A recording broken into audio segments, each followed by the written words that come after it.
बिस्मिल्लाहिर्रहमानिर्रहीम अस्सलाम वालेकुम। इस वीडियो में बात करेंगे हेयर फॉल के हवाले से कि अगर किसी के बाल झड़ रहे हैं, बाल टूट रहे हैं या बाल खुश्क हो रहे हैं तो उसके पीछे सबसे बड़ी वजह क्या बन सकती है और कौन सी ऐसी फूड्स हैं जिनके इस्तेमाल से हम इस हेयर फॉल से, इस मसले से निजात हासिल कर सकते हैं। हेयर फॉल होता क्या है, वजूहात क्या कुछ हो सकती है, मेडिकली इसको कैसे ट्रीट किया जाता है, इसके ऊपर अगर हम बात करें तो ये वीडियो फिर बहुत लंबी हो जाएगी। इसके ऊपर हम एक सीरीज़ में वीडियोस लेके आएंगे जो कि आगे हम बात करेंगे। लेकिन इस वीडियो का मेन मकसद ये रहेगा कि सबसे बड़ी वजह हेयर फॉल की क्या होती है और उसको कैसे ठीक किया जाता है और कौन सी ऐसी खुराक है जिनके इस्तेमाल से हम हेयर फॉल से बच सकते हैं। हेयर फॉल की जब भी बात आती है, बाल झड़ने की जब भी बात आती है, बाल गिरने की जब भी बात आती है तो इसके पीछे जो सबसे बड़ी वजह बनती है वो है जिस्म में केराटिन की डिफिशियंसी। अब केराटिन क्या है, तो केराटिन जो है ये एक प्रोटीन होता है जो कि हमारे बालों को हाइड्रेटेड रखता है, मॉइस्ट रखता है। और जब इसकी कमी होती है तो बाल जो है वो झड़ने शुरू हो जाते हैं, गिरने शुरू हो जाते हैं, बाल खुश्क होना शुरू हो जाते हैं और बाल टूटने शुरू हो जाते हैं। अब ये जो केराटिन है ये ना ही सिर्फ बालों में पाया जाता है, उसके अलावा ये हमारे नाखूनों में पाया जाता है, हमारे म्यूकस मेम्ब्रेन में पाया जाता है, हमारे जिल्द में पाया जाता है। तो कहने का मकसद ये है कि जब इसकी डिफिशियंसी होती है तो ना ही सिर्फ हमारे बाल ख़राब होते हैं, साथ ही हमारी स्किन डैमेज हो जाती है, हमारे नाखून ख़राब होते हैं। तो इसलिए केराटिन का जिस्म में एक ख़ास मकदार का होना बड़ा ज़रूरी होता है। अब जिन लोगों के बाल झड़ते हैं, जिन लोगों के बाल गिरते हैं, तो वो सबसे पहले केराटिन सप्लीमेंट्स की तरफ चले जाते हैं, बगैर डॉक्टर से पूछे वो केराटिन सप्लीमेंट्स का इस्तेमाल करते हैं। लेकिन एक चीज़ बड़ी ज़रूरी है कि याद रखें, केराटिन सप्लीमेंट्स कुछ काम नहीं कर सकती है। फूड से बढ़कर कोई केराटिन नहीं है। यानी आप ऐसे फूड्स का इस्तेमाल करें जिसमें केराटिन हो तो क्यों आप सप्लीमेंट्स की तरफ चले जाएंगे। फिर सप्लीमेंट्स कभी भी इन बालों को ठीक नहीं कर सकते। ये जो बालों का गिरना है, टूटना है, खुश्क होना है, ये केराटिन सप्लीमेंट्स इसको बिल्कुल ठीक नहीं कर सकते, इसको बिल्कुल फिक्स नहीं कर सकते। अगरचे केराटिन जो है ये खुद किसी फूड में नहीं होता, मतलब ऐसे कोई खुराक नहीं है जिसमें केराटिन पाया जाता हो। हाँ, अलबत्ता ऐसी विटामिन्स, ऐसी मिनरल्स हैं, ऐसी प्रोटीन्स हैं जो कि बॉडी में पहले से जो केराटिन होता है, जो बाय बर्थ केराटिन होता है, या तो उसके प्रोडक्शन को इंक्रीज करता है या फिर उसको मजबूत बनाता है। तो हम अब ऐसे फूड ढूंढेंगे जिसमें ऐसे विटामिन्स, मिनरल्स और प्रोटीन हो जो ये काम करते हो, जो केराटिन प्रोडक्शन बढ़ाते हो। तो उन फूड में जो पहला फूड आता है वो है एग, यानी अंडा जो है वो बॉडी के अंदर जो केराटिन होता है उसकी प्रोडक्शन को इंक्रीज भी करता है और उसको मजबूत भी बनाता है। अब ऐसी क्या चीज़ है अंडे के अंदर जिसकी वजह से ये होता है?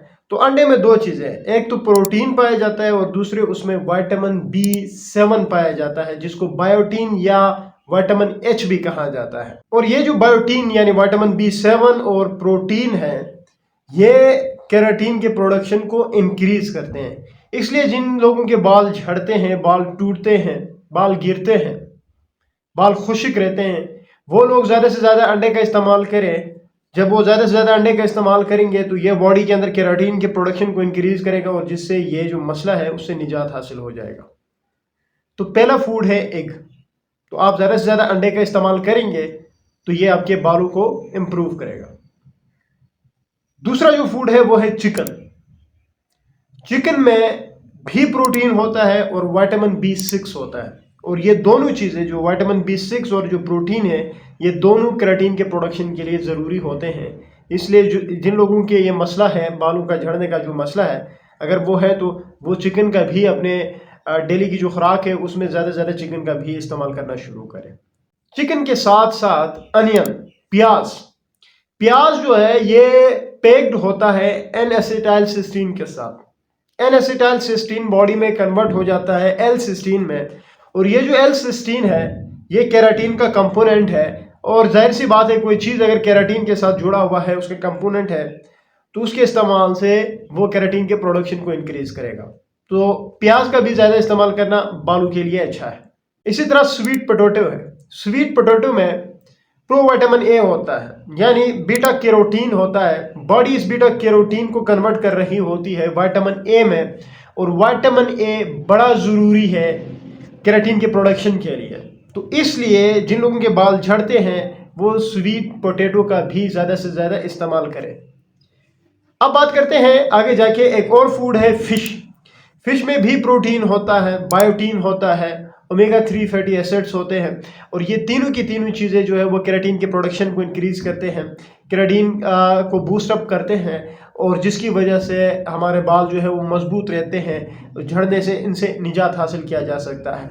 तो आप ज़्यादा से ज़्यादा फिश का भी इस्तेमाल करें जिनके बाल झड़ते हैं। तो ये कुछ एक फूड्स हैं जिनके इस्तेमाल से आप केराटिन की प्रोडक्शन इंक्रीज कर सकते हैं। याद रहे ये वो फूड है जो कि जिनमें ऐसे प्रोटीन्स और ऐसे विटामिन्स और ऐसे मिनरल्स हैं जो आपकी केराटिन जो बॉडी के अंदर है उसको बूस्ट अप करते हैं, ना कि इनमें बजाते खुद जो है वो केराटिन होता है। तो केराटिन बजाते खुद किसी फूड में नहीं होता। हाँ, अगर कोई ये कहता है कि फलां फूड आप इस्तेमाल करते हो उससे केराटिन जो है वो मिलता है और वो फिर आपके बालों को मजबूत करता है, तो इस स्टेटमेंट का मतलब ये है कि उन फूड्स में ऐसे विटामिन्स और मिनरल्स वगैरह है जो कि आपके जो बॉडी में केराटिन है उसकी प्रोडक्शन को इंक्रीज करता है, और जब वो प्रोडक्शन इंक्रीज होगी तो इससे आपके बाल मजबूत होंगे, आपके बाल गिरना बंद हो जाएंगे, आपके बाल झड़ना बंद हो जाएंगे, आपके बाल कमज़ोर नहीं रहेंगे, आपके बाल मजबूत हो जाएंगे। तो आप इन फूड्स का इस्तेमाल कर सकते हैं। तो ये कुछ एक इम्पॉर्टेंट बातें थी कि अगर किसी को हेयर फॉल है, किसी के बाल झड़ रहे हैं, खुश्क हो रहे हैं, टूट रहे हैं, तो वो किन खुराक का इस्तेमाल कर सकते हैं और उन खुराक में क्या चीज़ होती है जिसकी वजह से उनके बालों में ये जो मसला है वो ख़त्म हो जाएगी। उम्मीद है वीडियो आप लोगों को अच्छी लगेगी। Thank you.